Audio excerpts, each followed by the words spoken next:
Hello guys, good evening. Today we are starting with another chapter in our uh, actually the final chapter in our vocabulary series, which is one word substitution, right? So what is one word substitution? One word substitutions are basically a single word, right, that are used in place of a group of words, right? So they're used in place of them, and they're used to denote a person, an object, or a place, etc. It can be a phase, it can be anything, it can be a lot of things, right? So basically one word substitution looks for a single word that can replace a larger phrase so that we don't have to use the larger phrase. For example, the study of earth and rocks is called geology. So if I can use geology, I would not have to say the study of earth and rocks. What do? I study earths and rocks. No, I study geology, right? So this is how you use one word substitutions. So we'll go ahead and we'll have a look at some common families of one word substitution, and we'll see how they work. For example, words for various fields of study. Now you'll notice either it has graphy in it or it has ology in it, right?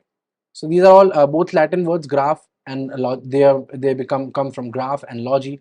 Graph means to design and logy means to study. So basically, you'll also notice ions and normies. All right, so these are some of all of these are Latin phrases that have come into use. So we'll just go ahead and study. So printing using a stone or a metal plate with a completely smooth surface is called lithography. The mapping of earth and its formation is called geography. Art related to ornate or good handwriting is called calligraphy. The scientific study of bodily diseases is called pathology. You'll have seen a path lab, right? This is what it is. The study of birds is called ornithology. The study of celestial bodies is known as astronomy. The study of collection of coins, tokens, paper money, these are known as numismatics. The study of earth and rocks is called geology. The study of election trends is called psephology. The study of flying aeroplanes is called aviation. The study of handwriting is called graphology, right? So these are some common words for various fields of study. Moving on, we have some other words. The study of hereditary genes and variations in living organisms is known as genetics. The study of human development is called anthropology. The study of languages is called philology. The study of living things is called biology. The study of religion is known as theology. The study of science of insects is called entomology. The study of sound and sound waves are known as acoustics. The study of the influence of planets and stars on human events is called astrology. The study of stars is called astronomy, right? The study of the law of flow of water and other liquids is called hydraulics. The study of relation between the organism and their environment is known as ecology. And the study of various aspects of aging is known as gerontology. Moving on, we'll have a look at some words that are used for experts and people with various qualities, habits, and abilities. Right? So these will end with IST or AT. Right? Just have a look. Let's have a look at the one with unlimited power is an autocrat. The one who walks on ropes is a funambulist. An expert in writing by hand is a chirographer. A doctor who attends to child delivery is called an obstetrician. The doctor who attends to corns in feet and hand is called a chiropodist. Doctor who deals with the female reproductive system is called a gynecologist. The doctor who specializes in root canal and nerve treatment is called an endodontist. The doctor who straightens teeth is called an orthodontist. The doctor who treats bone problems is called an orthopedician. The doctor who treats eye disease is called an ophthalmologist. A doctor who treats gums is called an periodontist. A doctor who treats heart problems is called a cardiologist, and a doctor who treats skin diseases is known as a dermatologist. One who is all powerful, we use this for God as well, is called an omnipotent. The one who is all knowing is omniscient. One who is present all over is omnipresent. All three of these words are also used for God. Someone who can throw his voice, make his voice sound like it's coming from someplace else, is known as a ventriloquist. One who talks while sleeping is a somniloquist. One who takes part in a dialogue or conversion is called an interlocutor. One who walks in their sleep is a somnambulist. One who walks at night is a noctambulist. One who is violently against established beliefs and traditions is an iconoclast. One who turns his thoughts inwards is an introvert. One who turns his thoughts outward is an extrovert. And one who is both inwards and outwards at times is known as an ambivert. The next set of words are used for various likes and dislikes. Someone who's a bootlicker or prattler is called a sycophant. One who has keen interest in food and drinks is a gourmet. Love for someone who has love for mankind is philanthropy. So someone who has a love for mankind is a philanthropist. Someone who loves collecting books is a bibliophile. Someone who loves and admires the British is an Anglophile. Someone who loves without seriousness is a philanderer. A fondness towards women is called phylogeny. One who loves men is an androphile. One who loves wisdom, hence pursues is a philosopher. One who hates men is a misandrist. A madness or obsession with males is called andromania. One who hates women is a misogynist. One who hates mankind is a misanthropist. One who loves his country is a patriot. Excessive love for one's country is known as super patriotism. One who hates marriage is a misogamist. One who loves to speak is a loquacious. Strong or deep dislike is called antipathy. A simultaneous effect by similar feelings is called sympathy. Mentally identifying oneself with a person or a thing is called empathy, right? And so someone who has a strong or a deep dislike is called an antipath. Someone who is simultaneously affected by similar feelings is called a sympath, while someone who mentally identifies with someone or a thing is an empath. Someone or something that can make you feel deep sadness or pity is pathetic. Moving on, we are looking at some words related for practices and beliefs related to religion, marriage, and family. So related to anything that's related to marriage is called matrimony. One who believes in the presence of God is a theist. One who does not believe in the presence of God is an atheist. One who believes in the theory of only one God is a monotheist. One who believes in many gods is a polytheist. One who believes that God is the union of all the forces of the universe is a pantheist.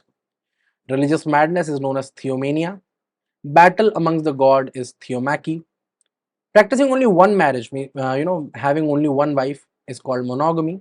Practicing two marriage, having two wives is called bigamy, and having more than many wives, practicing several marriages is called polygamy. Self-fertilization, especially happens in plants, is called autogamy. Marriage within one's own tribe is called endogamy. Marriage outside one's tribe is called exogamy. Having several husbands is known as polyandry. People who have both male and female sexual organs are called hermaphrodites. An inheritance from your father is known as patrimony. A name framed after the father's name is a patronymic. Fatherhood is called paternity, and while a father-like figure is known as a patriarch. Let's look at some word. Similarly, a mother-like figure would be a matriarch. Let's go ahead and look at some of the words used for various systems of governance. It's very important, comes up in the exams almost every time. One of these will come up in the exam. So do remember to go through these systems of governance. So governed by one person, that is a royal, it's called a monarchy. Government by two agencies is a diarchy. The Britishers practiced this against India. Governed by a few people is an oligarchy. Government by military class is stratocracy. Governed by divine guidance is theocracy. Government by departments of state is bureaucracy. Government by nobility is aristocracy. Government by the wealthy is plutocracy. The government by the people, for the people, of the people is a democracy. A system of governing a country suggesting a father-child relation is paternalism.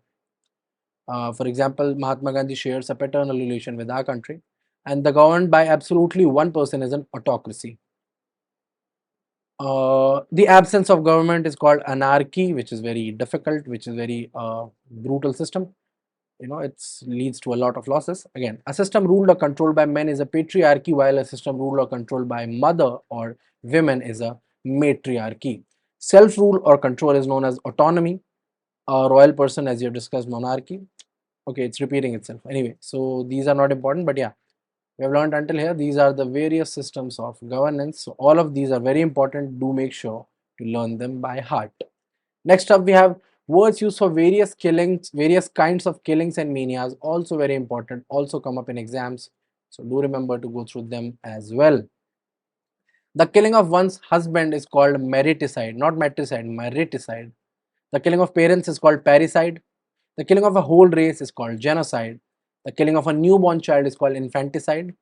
The killing of a king is called regicide. The killing of any human being is called homicide. The killing of oneself, if you kill yourself, it's called suicide. If you kill your father, it's patricide. If you kill your mother, it's matricide. If someone kills their brother, it's fratricide. The killing of one's sister is called sororicide. The killing of one's wife is called uxoricide.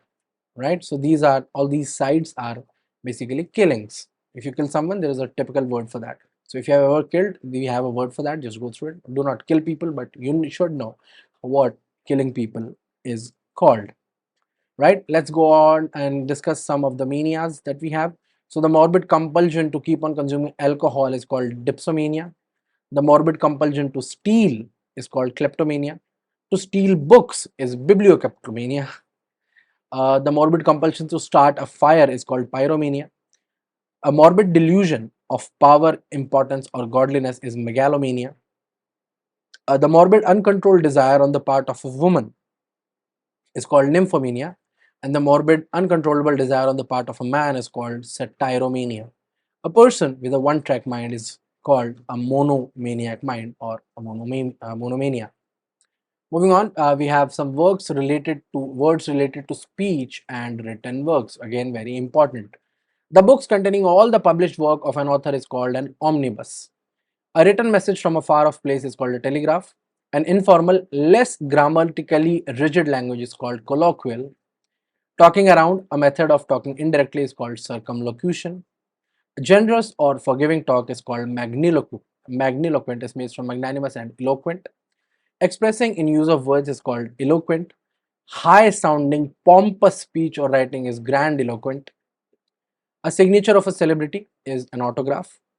A walk beforehand or an introductory statement before books is called a preamble. Writing one's own life story is a biography. Writing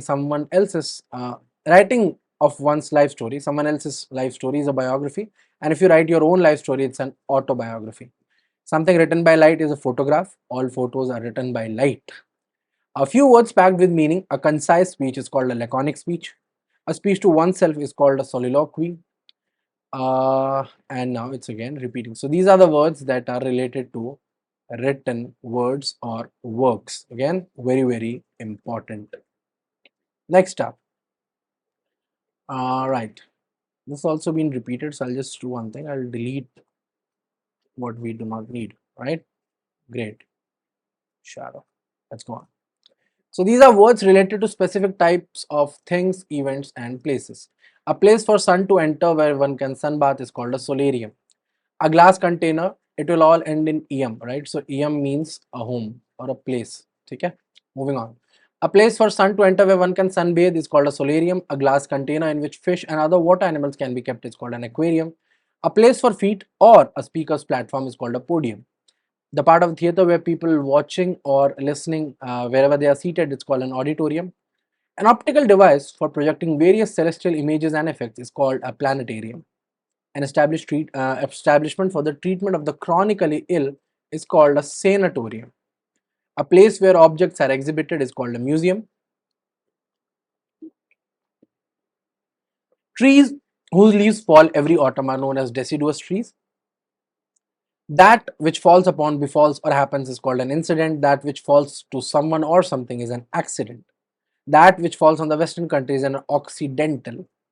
The school or college that one attends is an alma mater. So my alma mater is Rashtriya Military School Ajmer.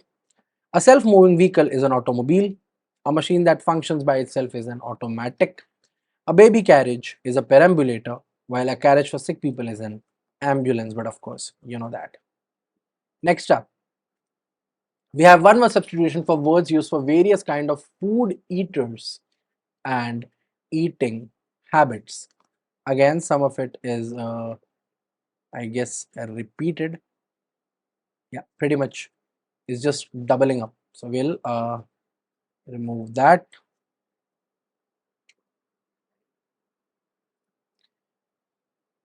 Just a second.